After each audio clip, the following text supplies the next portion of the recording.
Bonjour tout le monde et bienvenue à Science, Pseudosciences et Scepticisme. Un autre arrêt, cette fois partiellement parce que j'étais très occupé avec un autre projet, et aussi simplement parce que j'avais de la misère à trouver un sujet qui m'intéresse assez pour le traiter dans un podcast. Ça m'arrive régulièrement de penser à un sujet qui m'intéresse à première vue, et puis je commence à travailler dessus, pour finalement me rendre compte que je n'ai simplement pas grand-chose d'intéressant à dire. Donc à partir de maintenant, je vais m'abstenir de mentionner mes prochains sujets à l'avance, et comme ça, je vais plutôt garder la surprise pour vous et pour moi.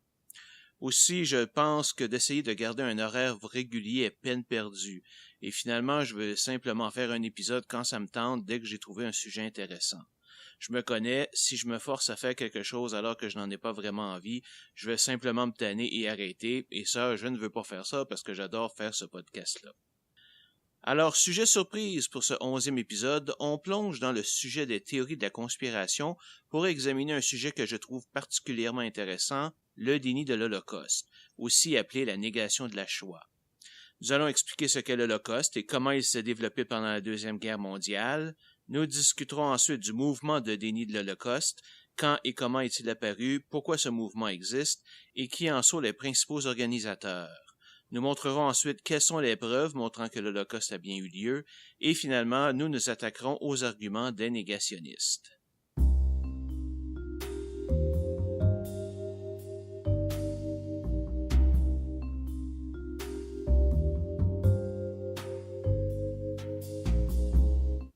Pendant la Deuxième Guerre mondiale de 1939 à 1945, l'Allemagne nazie, sous le commandement d'Adolf Hitler, a entrepris une colossale entreprise, faire disparaître la race juive de l'Europe en procédant à leur extermination systématique dans tous les pays conquis. Ces massacres se passaient un peu partout, mais surtout dans les fameux camps de la mort. En 4 ans, plus de 6 millions de Juifs sont morts aux mains des nazis, tués à coups de balles et de gaz zyclombé. Bien que les Juifs aient été les principales victimes de ces actes, plusieurs autres groupes ont été visés, dont les homosexuels, les Romani, les handicapés et les prisonniers de guerre. Tout le monde a entendu parler des camps de concentration nazis. Il en existe 3 types, les camps de prisonniers, les camps de travail et les camps de la mort. Les camps de prisonniers sont principalement pour les prisonniers, politiques au début et de guerre ensuite, et ont souvent été créés bien avant les débuts de la guerre. Les camps de travail sont des camps de travaux forcés où les prisonniers juifs sont utilisés comme des bêtes de somme jusqu'à ce qu'ils meurent et qu'on les remplace par d'autres prisonniers. Finalement, il y a les camps de la mort construits expressément pour tuer les gens. Ces derniers ne sont apparus qu'après l'adoption de la solution finale en 1942. En fait, il est chose courante qu'un camp change de vocation pendant la guerre. Par exemple, Auschwitz I a été construit en 1940 pour contenir des prisonniers politiques polonais. Les débuts de la guerre avec l'URSS et l'arrivée de milliers de prisonniers soviétiques en 1941 forcent la construction d'Auschwitz II-Birkenau, un camp de travail dressé à quelques kilomètres du premier. Puis en 1942, après la conférence de Wannsee, Auschwitz II-Birkenau devient un camp de la mort avec l'installation d'une première chambre à gaz. Et à partir de ce moment, entre 1,1 et 1,3 millions de Juifs y seront envoyés pour être exterminés. Mais juste pour vous montrer à quel point même les camps de travail étaient inhumains, la compagnie AG Farben a construit avec le gouvernement nazi le camp d'Auschwitz III pour produire du caoutchouc synthétique, un élément essentiel à la guerre. Plus de 35 000 prisonniers y ont travaillé pendant le conflit, et de ce nombre, plus de 25 000 sont morts, dû à la malnutrition, la maladie et la charge de travail insoutenable. Notez que même s'ils ont été conçus par les Allemands, aucun des camps de la mort ne se situe en Allemagne elle-même. La plupart, dont Auschwitz et Birkenau, sont situés en Pologne. Certains camps de concentration se trouvent en Allemagne, comme Buchenwald, mais ce sont des camps de travail. En fait, les camps les plus connus ne sont pas les camps de la mort. Auschwitz, Buchenwald, Dachau, etc. sont des camps de travail. Pourquoi? Simplement parce qu'ils contenaient encore beaucoup de prisonniers lorsqu'on les a libérés et que ceux-ci ont pu raconter leur histoire. Dans les camps de la mort, les prisonniers étaient très souvent tués le jour même de leur arrivée, alors évidemment il y a eu très peu de survivants pour en parler.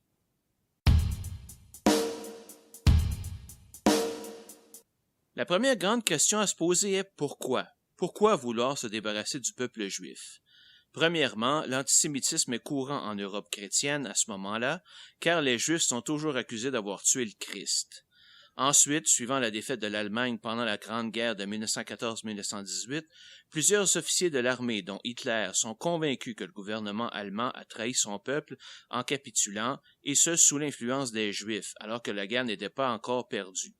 Entre nous, il est vrai que les Allemands se sont rendus avant même que les forces alliées ne pénètrent en Allemagne, mais ce n'était qu'une question de temps et la défaite de l'Allemagne était inévitable à ce moment. Lorsque les nazis sont venus au pouvoir en 1933, ils ont immédiatement commencé à séparer la population en différents groupes et à exclure les Juifs de la vie sociale. Les lois de Nuremberg de 1935 empêchent les Allemands de sang pur d'avoir des relations sexuelles ou de se marier avec des Juifs et retirent aux Juifs allemands leur citoyenneté et leurs droits civils. Le but de cette politique était de forcer les Juifs à quitter le pays, ce que plusieurs dizaines de milliers d'entre eux ont fait. Dans les années qui suivent, l'oppression s'intensifie, les Juifs n'ont plus le droit de pratiquer leur métier, leurs maisons et leurs biens sont saisis et ils sont relocalisés dans des ghettos. Ils sont constamment soumis à la cruauté des nazis, battus et tués comme des bêtes de somme. Les camps de concentration, créés initialement comme de simples camps de prisonniers, sont transformés en camps de travail et les Juifs y sont envoyés pour y travailler dans des conditions absolument brutales. Meurtres, viols et violences diverses y sont choses communes, mais malgré cela, ce sont des camps de travail et non d'extermination, du moins pour le moment.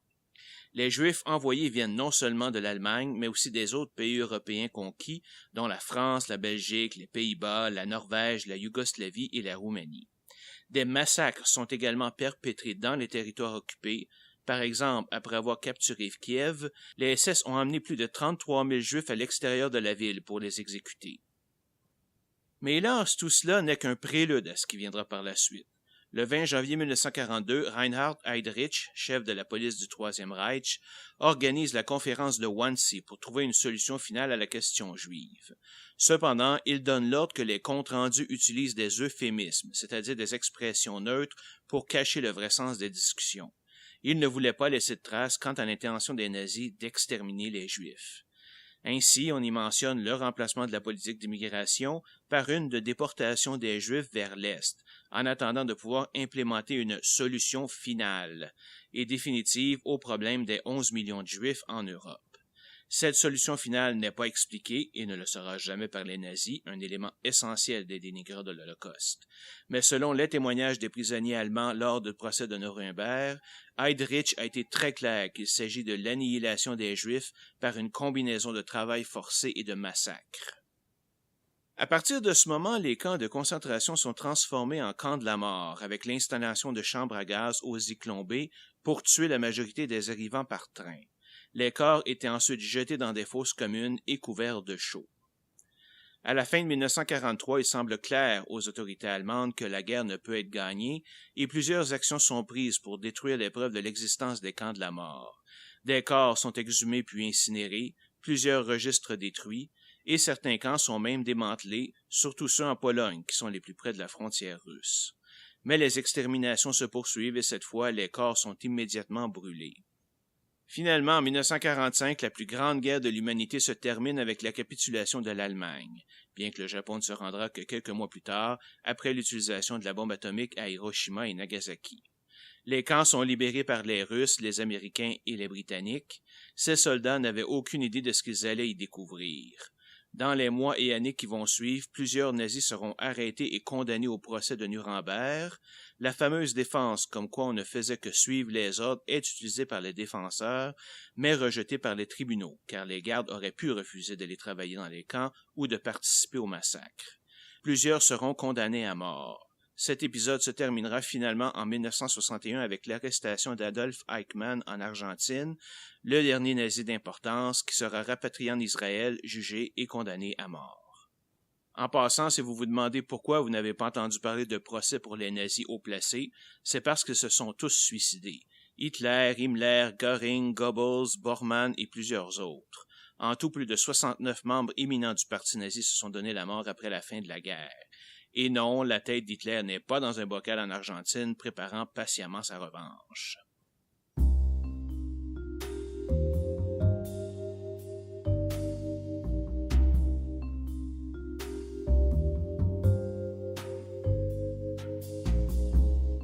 Contrairement à ce qu'on peut penser, le déni de l'Holocauste a commencé presque immédiatement après la fin de la guerre, spécialement en France. Les premières traces apparaissent dès 1946 avec un certain J. Pouillon, qui publie un article dans la revue Les Temps modernes, accusant le procès de Nuremberg d'avoir raconté des mensonges. Puis Maurice Bardèche publie entre 1948 et 1950 2 livres dans lesquels il accuse les Juifs d'avoir déclenché la Deuxième Guerre mondiale, et donc d'être indirectement responsables des crimes nazis, bien que ceux-ci aient commencé bien avant 1939. Notez qu'il a été lui-même arrêté pour avoir collaboré avec les nazis, et son frère a été exécuté pour les mêmes raisons. Il se proclame aussi ouvertement fasciste, donc on ne peut pas dire qu'il soit complètement objectif. Concernant l'utilisation de gaz nocifs dans les camps de la mort, il est le premier à argumenter que la traduction présentée au procès de Nuremberg est une erreur, que ces gaz n'étaient pas pour l'extermination des Juifs, mais bien pour l'épouillage, c'est-à-dire la destruction des poux dans les vêtements des prisonniers. Le deuxième précurseur du négationniste est un autre Français, Paul Racinier. Il écrit en 1949 « Passage de la vie, du vrai à l'humain », dans lequel il accuse la résistance des communistes dans les camps de concentration, dans lequel il a lui-même été envoyé, d'être plus responsable des massacres que les SS. Il publie également en 1950 « Le mensonge d'Ulysse », où il proclame que les multiples témoignages de survivants de l'Holocauste sont des mensonges. Aux États-Unis, un historien du nom d'Harry Elmer Balmes se fait connaître après la Première Guerre mondiale en déclarant que l'Allemagne a été la victime d'agressions de la part des Alliés et que le traité de Versailles qui y a mis fin n'était pas moralement valide. En 1962, citant Racinier, il publie un pamphlet intitulé « Revisionism and Brainwashing », dans lequel il déplore le manque d'opposition aux récits d'atrocités racontés par les survivants et la manière dont ils sont utilisés pour démoniser les Allemands. Il accuse en 1964 le gouvernement israélien d'utiliser l'Holocauste pour obtenir des milliards de dollars en cadeau des différents gouvernements. Il clame également que l'Allemagne n'a pas débuté la Deuxième Guerre mondiale et que l'Holocauste a été créé comme outil de propagande par les Alliés pour justifier leur agression contre l'Allemagne.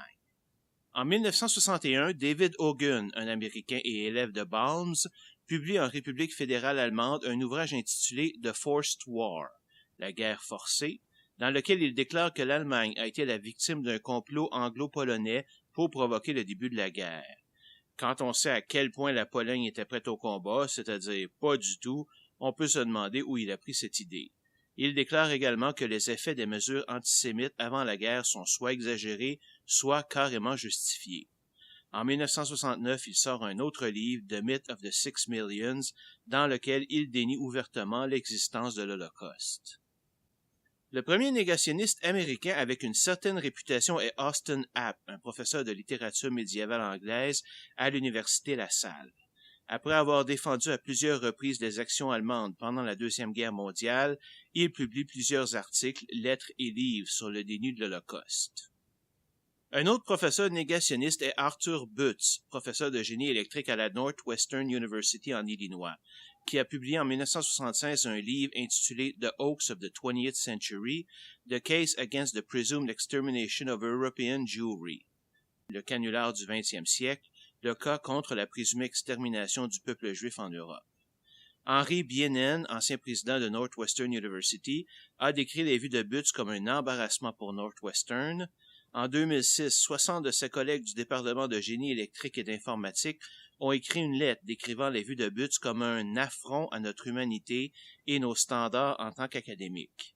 De plus, ils lui demandent de quitter leur département et leur université et de ne plus utiliser l'excellente réputation de leur établissement pour donner du poids à ses opinions. D'autres qui ont suivi incluent David Irving et son livre Hitler's Wars, la guerre d'Hitler, et Robert Faurisson de l'Université de Lyon, qui clame dans 2 articles parus dans Le Monde que les chambres à gaz supposément utilisées pour exterminer les Juifs n'existent pas. Ironiquement, un de ses collègues qui partageait ses opinions, Jean-Claude Pressac, est allé à Auschwitz pour investiguer et devant la multitude de preuves qu'il a trouvées, a changé son point de vue. Il a publié le résultat de ses recherches en 1989 dans son livre Auschwitz, Techniques and Operations of the Gas Chambers. Auschwitz, Techniques et opérations des chambres à gaz.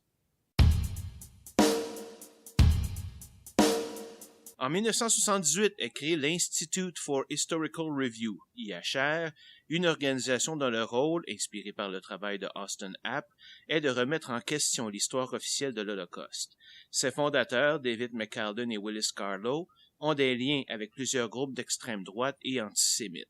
L'IHR publie son Journal of Historical Review traitant de l'Holocauste, d'antisémitisme, de suprématie de la race blanche et autres sujets de ce genre.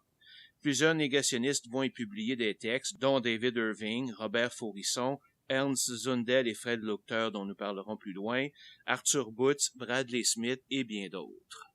En 1979, à sa première conférence, l'IHR offre 50 000 $ à toute personne qui peut prouver que des Juifs ont été tués dans les chambres à gaz d'Auschwitz. Mère Melmelstein, un survivant d'Auschwitz, leur envoie une déclaration sous serment où il explique qu'il a vu de ses yeux sa mère et ses 2 sœurs être emmenées dans les chambres à gaz et qu'il ne les a plus jamais revues par la suite. Il réclame donc les 50 000 $. L'IHR refuse naturellement de payer, disant que ce n'était pas une preuve acceptable. Mère Melstein les a poursuivis dans une cour de Los Angeles et le juge a condamné l'IHR à lui payer 90 000 $ et à lui faire des excuses publiques. Dans son jugement, il mentionne que l'extermination des Juifs pendant la Deuxième Guerre mondiale est un fait reconnu par tous et qu'aucune preuve supplémentaire n'était nécessaire. En janvier 2009, le directeur de l'Institut, Mark Weber, a publié un essai dans lequel il reconnaît que des millions de Juifs ont été tués pendant la Deuxième Guerre mondiale et que le déni de l'Holocauste n'a eu finalement qu'un très faible support. Victoire, me direz-vous? Ben pas vraiment, car dans ce même essai, il recommande que l'emphase soit plutôt mise sur l'opposition au pouvoir juif sioniste. Autrement dit, arrêtons d'essayer de justifier nos points de vue antisémites et assumons-les ouvertement. Il y a évidemment plusieurs autres négationnistes dans le monde. Nous-mêmes au Canada, nous avons Ernst Zundel, un Allemand arrivé ici en 1958 et qui publie depuis Toronto des textes du genre « Did 6 billions really die? » Est-ce que 6 millions sont vraiment morts? Un premier procès en 1985 l'a vu être condamné à 15 mois de prison sous la loi des fausses nouvelles pour avoir publié du matériel déniant l'Holocauste. Le verdict a été annulé par la Cour d'appel pour une technicalité, menant à un deuxième procès où il a de nouveau été condamné. C'est lors de ce procès que le rapport Leuchter a été mis en preuve pour la défense. Ce rapport, commandé et publié par Zundel lui-même, a été rédigé par Fred A. Leuchter, un spécialiste américain dans les exécutions de prisonniers. Le but de ce rapport était d'investiguer la faisabilité de tuer un très grand nombre d'humains dans les chambres de gaz des camps nazis. Leuchter s'est même rendu à Auschwitz et a ramené plusieurs échantillons de briques, des fours crématoires et des chambres à gaz pour les analyser. Il compare la quantité de bleu prussien, un résidu de cyanure qui reste présent après l'utilisation du Zyklon B, entre les chambres à gaz et les salles d'épouillage. Comme la quantité détectée dans les chambres à gaz est beaucoup plus petite, il en conclut qu'elles n'ont jamais été utilisées pour tuer des gens. Malheureusement pour lui, il a complètement tort, car dans la réalité, la quantité de gaz pour tuer un être humain est beaucoup moins importante que celle pour tuer des poux, qui sont bien plus résistants. Enfin, une analyse de vrais chimistes polonais a bien montré que la quantité de bleu prussien présente dans les chambres à gaz indiquait une dose bien suffisante de Zyklon B pour tuer des humains. Ceci combiné au fait que Leuchter a ignoré des preuves accablantes, entre autres des manuels d'utilisation des chambres à gaz, a fait que son rapport et son témoignage ont simplement été écartés du procès. Mais ça ne s'arrête pas là pour Zundel. En 1992, la Cour suprême du Canada déclare la loi sur les fausses nouvelles inconstitutionnelle et il est relâché. Il est cependant mis sous enquête par la Commission canadienne des droits de la personne vers la fin des années 90, suivant des propos haineux qu'il aurait mis sur son site web. Il décide en 2000 de quitter le Canada une fois pour toutes afin d'aller vivre au Tennessee. Mais en 2003, il est arrêté par le gouvernement américain pour avoir un visa échu et est déporté au Canada. Mais voilà, malgré le fait qu'il est au Canada depuis plus de 40 ans, il n'a pas sa citoyenneté canadienne, celle-ci ayant été rejetée en 1966 et 1994. Il est donc toujours citoyen allemand. Et justement, l'Allemagne émet un mandat d'arrêt contre lui en 2003 pour incitation à la violence raciale. Zundel a demandé ensuite le statut de réfugié au Canada, mais le gouvernement a refusé, au grand plaisir des médias et de la population en général. Il a finalement été déporté en Allemagne en 2005, où il a été condamné à 5 ans de prison.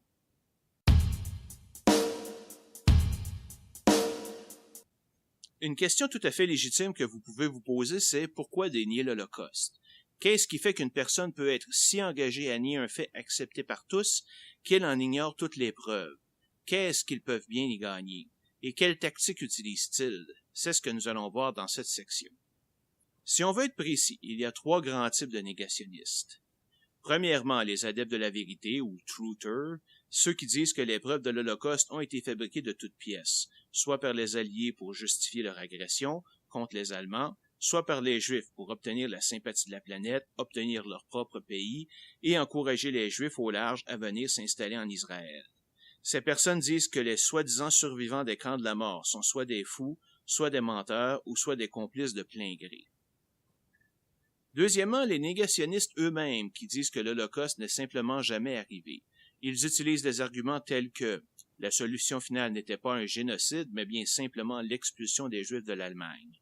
Les camps de la mort étaient en fait des simples camps de transition où les Juifs étaient conduits avant leur émigration forcée. Les chambres à gaz étaient utilisées pour tuer la vermine ou n'avaient pas la capacité de tuer autant de gens ou autres arguments de ce type. Les confessions pendant les procès de Nuremberg ont été obtenues sous la torture et donc non crédibles. Troisièmement, il y a les révisionnistes de l'Holocauste. Ceux-ci acceptent que l'Holocauste ait bien eu lieu, mais qu'il n'était pas si pire que ça. Ces personnes vont particulièrement réfuter le nombre de 6 millions de victimes et dire qu'il était beaucoup plus bas, genre 1,5 million.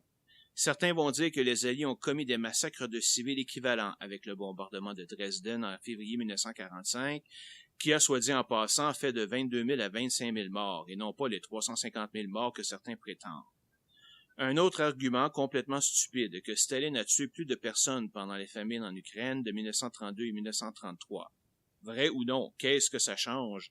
Est-ce que je peux dire que ce n'est pas très grave si j'ai tué mon voisin à cause de sa musique trop forte parce que Staline a tué 10 millions de personnes en 1932?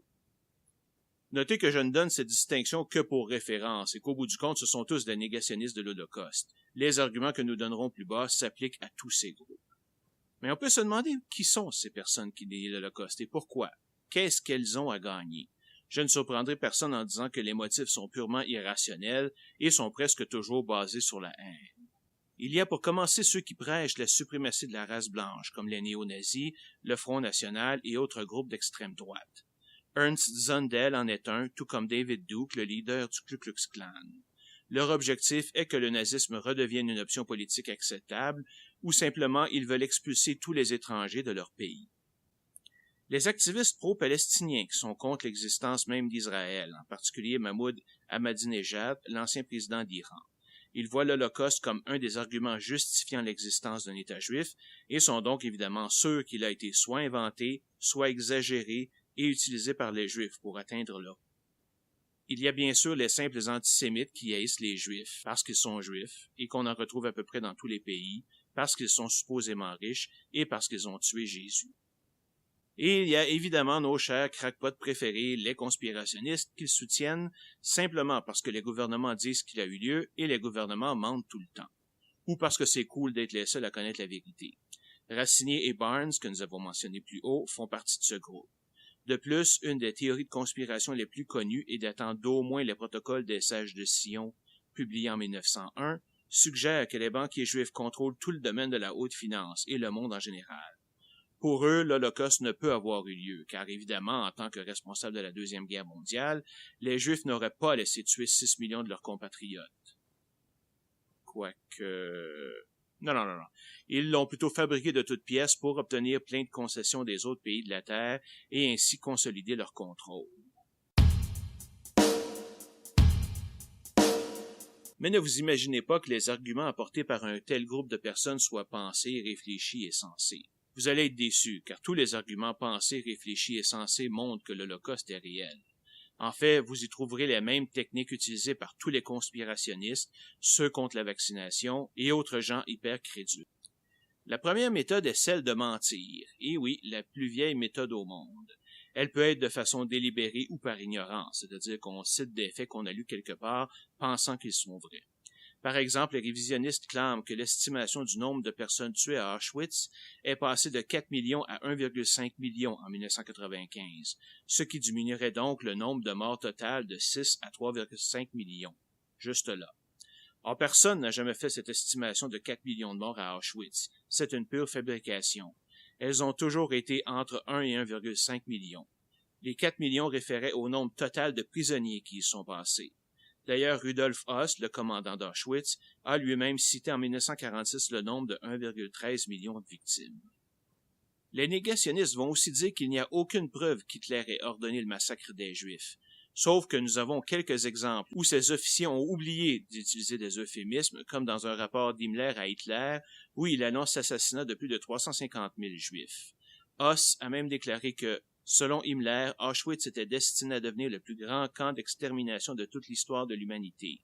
Au cours de l'été 1941, il me donna personnellement l'ordre de préparer à Auschwitz une installation destinée à l'extermination de masse et me chargea moi-même de cette opération. La deuxième méthode est la méthode hypercritique, selon laquelle les négationnistes oublient l'ensemble de la preuve pour se concentrer sur des détails insignifiants et gonfler leur importance. Pour eux, si un seul petit morceau de la preuve n'est pas parfait, c'est suffisant pour l'ignorer totalement. On voit cette même méthode utilisée contre la théorie de l'évolution par sélection naturelle de Darwin, par exemple. La troisième méthode consiste à dissimuler l'information ou la remplacer par une fausse information. Par exemple, selon les négationnistes, les portes des chambres à gaz n'étaient pas assez solides pour résister à la force exercée par un groupe de prisonniers pour sortir. Sauf qu'ils se basaient sur une photo représentant la porte d'une station d'épouillage où personne n'a été tué. Lorsqu'on a trouvé une vraie porte de chambre à gaz plus tard, elle était extrêmement massive et solide, et sa meurtrière protégée de l'intérieur par une grille de métal. Impossible donc pour des prisonniers en train de suffoquer de la défoncer. Pierre Vidal-Naquet, un historien, résume dans son livre de 2005 « Les assassins de la mémoire » la méthode employée par les négationnistes. Premièrement, tout témoignage direct apporté par un juif est un mensonge ou une fabulation. Deuxièmement, tout témoignage, tout document antérieur à la libération est un faux ou est ignoré ou est traité de rumeur. Troisièmement, tout document en général qui nous renseigne de première main sur les méthodes des nazis est un faux ou un document trafiqué. Quatrièmement, tout document nazi apportant un témoignage direct est pris à sa valeur nominale s'il est écrit en langage codé, mais ignoré ou mal interprété s'il est écrit en langage direct. Cinquièmement, tout témoignage nazi postérieur à la fin de la guerre, qu'il soit donné dans un procès à l'Est ou à l'Ouest, à Varsovie ou à Cologne, à Jérusalem ou à Nuremberg, en 1945 ou en 1963, est considéré comme obtenu sous la torture ou par intimidation. Sixièmement, tout un arsenal pseudo-technique est mobilisé pour montrer l'impossibilité matérielle du gazage massif. Septièmement, tout ce qui peut rendre concevable et croyable cette épouvantable histoire est ignoré ou falsifié. Le 26 janvier 2007, l'Assemblée générale des Nations unies a adopté une résolution condamnant le déni de l'Holocauste. L'Assemblée générale, notant que le 27 janvier a été désigné par l'Organisation des Nations unies Journée internationale de commémoration en mémoire des victimes de l'Holocauste, condamne sans réserve tout déni de l'Holocauste, engage vivement tous les États membres à rejeter sans réserve tout déni de l'Holocauste en tant qu'événement historique, que ce déni soit total ou partiel, ou toute activité menée en ce sens. J'aimerais quand même préciser qu'il existe des controverses réelles au sujet de l'Holocauste. Par exemple, bien qu'Hitler et Goebbels aient clairement exprimé leur haine des Juifs et de leur désir de les exterminer dans leurs écrits respectifs, l'utilisation d'euphémismes rend difficile à savoir exactement quand l'idée de leur extermination systématique a été décidée. Est-ce que cela faisait partie intégrante de la mission des camps de concentration, ou est-ce que c'est une décision qui a été prise plus tard? Mais au bout du compte, ce sont des détails qui ne viennent absolument pas questionner l'existence de l'Holocauste ou de sa gravité.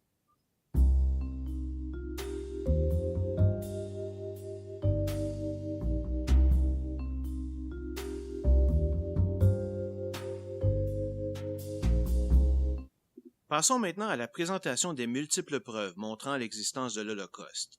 Elles sont de plusieurs types et nous allons les couvrir de façon systématique. Le premier type de preuve nous vient directement du haut gouvernement nazi lui-même. Malgré l'utilisation d'euphémismes, il est sûr que pour un sujet aussi important, il va y avoir des erreurs, des oublis, des gens qui ne respectent pas les ordres ou qui vont utiliser un langage clair dans leurs journaux personnels. Et figurez-vous que c'est exactement ce qui est arrivé ici. Dès 1922, Hitler, dans une entrevue au journaliste Joseph Hell, a déclaré qu'une fois que je serai au pouvoir, ma première et plus importante tâche sera l'extermination totale des Juifs. je les pendrai de façon indiscriminée et je les laisserai ainsi aussi longtemps que possible. Puis je les remplacerai par le prochain lot, et ainsi de suite jusqu'à ce que le dernier juif de Munich soit exterminé. D'autres cités suivront jusqu'à ce qu'il n'y ait plus un seul juif en Allemagne. En 1939, il déclare que si les banquiers juifs provoquent un autre conflit mondial, cela causera l'annihilation de la race juive en Europe. En 1941, quand demandé ce que les nazis doivent faire des Juifs de Russie, Hitler donne l'ordre de les exterminer en tant que partisans. Dans son livre Mein Kampf, il mentionne régulièrement l'idée de gazage massif, en plus de la destruction complète des faibles et des malades. Un passage mentionne que si pendant la Première Grande Guerre, 12 à 15 000 de ces corrupteurs hébreux avaient été soumis au gazage comme des centaines de milliers de travailleurs allemands l'ont été, alors le sacrifice de millions au front n'aurait pas été en vain. Joseph Goebbels, ministre de la Propagande, compare dans sa note personnelle les Juifs à des parasites qui s'attachent aux intellectuels et mentionne que la seule solution pour les nations modernes est leur extermination pure et simple. Karl Jaeger, un commandant SS stationné dans les États baltiques, écrit un rapport en 1941 décrivant la mort de 137 346 Juifs. En conclusion, il dit « Aujourd'hui, je peux confirmer que notre objectif de régler le problème des Juifs en Lituanie a été atteint. Il n'y a plus de Juifs, sauf pour les travailleurs et leurs familles. » Mais ce n'est pas tout, même pour ces travailleurs. Mon opinion est que le programme de stérilisation des travailleurs mâles juifs démarre sans tarder pour empêcher leur reproduction. Et si jamais une juive tombait quand même enceinte, elle doit être immédiatement liquidée. Charmant bonhomme. Himmler présente un rapport à Hitler en décembre 1942 sur l'état des combats contre les gangs. Après avoir mentionné la mort de quelques milliers de bandits, il mentionne celle de 15 000 aidants et suspects, et de plus de 363 211 juifs. Un des rares rapports officiels qui n'utilise pas d'euphémisme. Mais la preuve la plus accablante vient d'un discours d'Himmler enregistré à Posen en 1943.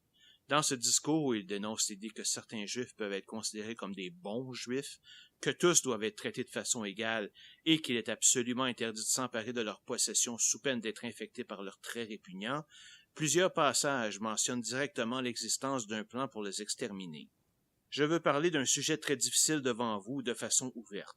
Il doit être discuté entre nous, bien que nous ne puissions jamais en parler en public.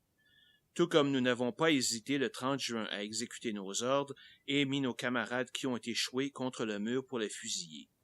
Un sujet dont nous n'avons jamais parlé et nous ne parlerons jamais. Dieu merci, il s'agit d'un tact naturel, une conclusion prévue d'avance, que nous n'avons jamais parlé de ce sujet entre nous. Tout le monde frémit et chacun est clair que si la situation se présente de nouveau, il fera la même chose si on lui en donnait l'ordre et que c'était nécessaire. Je veux parler de l'évacuation des Juifs, l'extermination de la race juive. C'est une chose facile à dire. Le peuple juif est en cours d'extermination. Chaque membre du parti vous dira que c'est parfaitement clair, que cela fait partie de notre plan. Nous éliminons les Juifs, les exterminons. Ah, un sujet trivial. Un des euphémismes les plus utilisés est celui de traitement spécial, qui était souvent infligé aux nouveaux arrivés dans les camps de la mort. Les révisionnistes prétendent que ce terme signifiait l'épouillage, quoiqu'on peut se demander pourquoi ils n'ont pas utilisé le vrai terme dans ce cas. Le problème est qu'il est déjà utilisé dans des documents de police datant de 1939 et dans les rapports d'une unité dont la mission était de tuer les gens avec des infirmités. Lors de son procès, Adolf Eichmann a confirmé que l'expression traitement spécial signifiait vraiment assassiner. Le deuxième type de preuve nous vient de milliers de témoignages de prisonniers autant que de gardes qui étaient stationnés au camp. Plusieurs étrangers, dont Dwight D. Eisenhower lui-même, ont pu constater l'état des lieux et des prisonniers après leur libération. Des conversations ont secrètement été enregistrées entre des prisonniers de guerre nazis où on les entendait parler de l'extermination des Juifs. Les témoignages les plus poignants sont probablement ceux des rares Sonderkommandos survivants, ces Juifs qui travaillaient pour les nazis dans les camps de la mort. Ils étaient entre autres chargés de brûler des cadavres et nettoyer les chambres à gaz et ont pu donner des témoignages directs des massacres. En plus des témoignages, nous avons aussi des évidences physiques de la mort des prisonniers dans les camps, malgré les tentatives des nazis de nettoyer les places. Os, cendres, vêtements, etc. Plus de 300 000 paires de chaussures ont été trouvées à Auschwitz par l'Armée rouge. Le troisième type de preuve est démographique. Dans les comptes rendus de la conférence de Wannsee, on y parle de 11 millions de Juifs en Europe, dont 6 millions sur les territoires contrôlés par les Allemands. 3 ans plus tard, ce nombre avait diminué de 6 millions. Où sont-ils tous passés? Plusieurs négationnistes disent que, comme indiqué dans les rapports nazis, des millions de Juifs ont été déportés vers l'Est ou se sont enfuis vers d'autres pays après la fin de la guerre. Le problème est qu'il n'en existe aucune trace nulle part. Tout comme il n'y a aucune preuve que les Juifs aient passé des décennies en Égypte, sauf dans la Bible, il n'y a aucune trace de cet exode juif pendant et après la guerre. Bien sûr, certains groupes ont réussi à s'enfuir, surtout en Union soviétique, mais on parle ici de quelques dizaines de milliers tout au plus.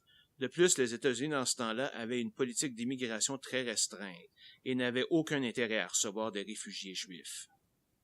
Lors de la création de l'État d'Israël en 1948, on n'y comptait que 590 000 habitants, incluant des non-juifs. Si ces 6 millions de juifs s'étaient vraiment enfuis, on aurait pu s'attendre à un retour massif à ce moment, mais ce ne fut pas le cas.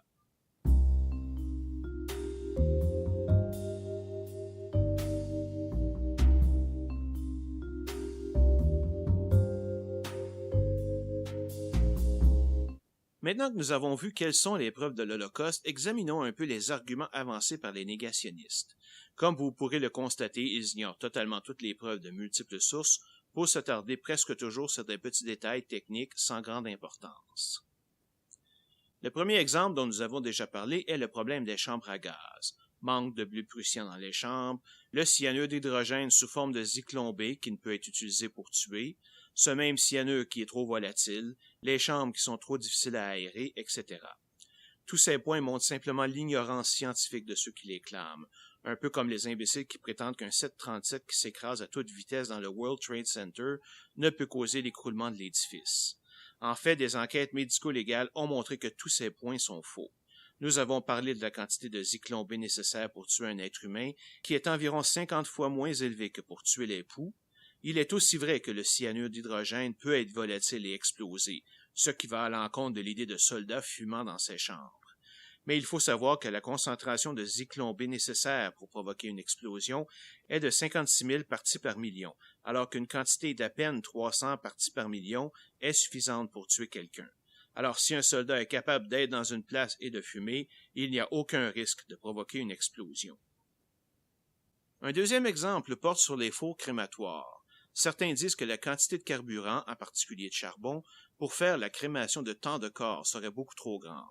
En fait, comme le montrent certains brevets datés d'avant la guerre, les Allemands avaient inventé un four crématoire de masse, utilisant la graisse des corps qui y brûlait comme carburant. Certains disent plutôt que la cheminée du crématorium d'Auschwitz ne servait à rien parce qu'il n'y avait pas de connexion directe avec le tour. Cependant, les plans montrent que la chaleur s'échappait par un conduit dans le plancher qui menait à la cheminée pour ensuite se déverser dans l'air.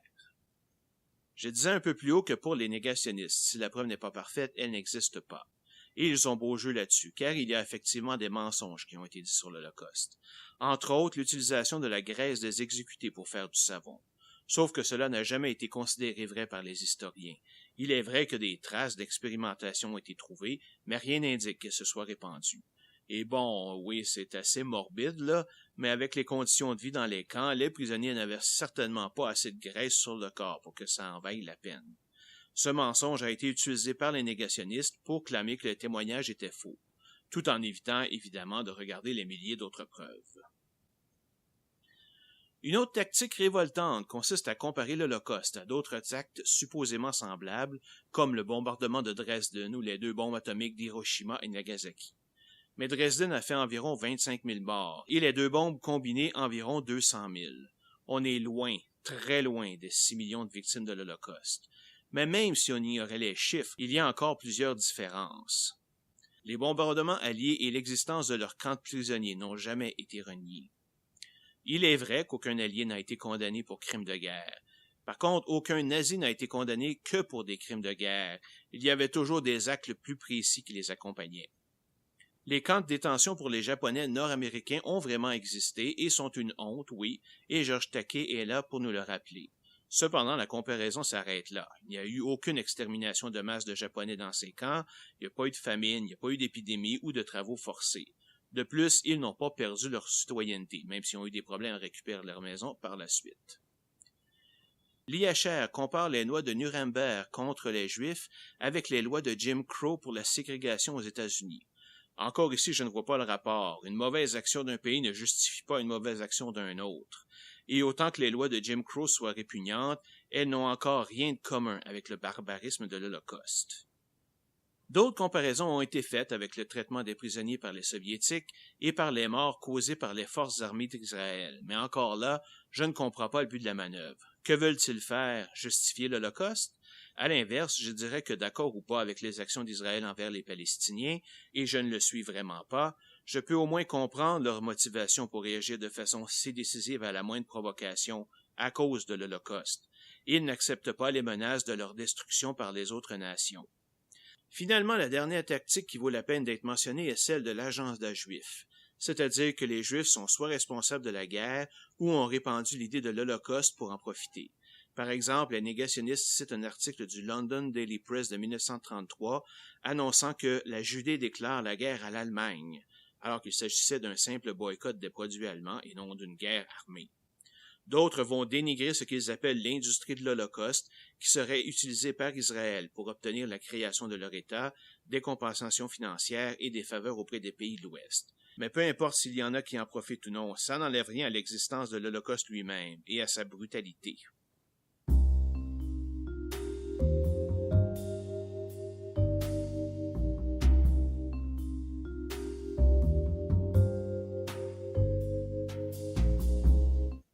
Bon, alors c'est tout pour cet épisode. J'espère que vous avez apprécié, même si le sujet n'était pas particulièrement joyeux.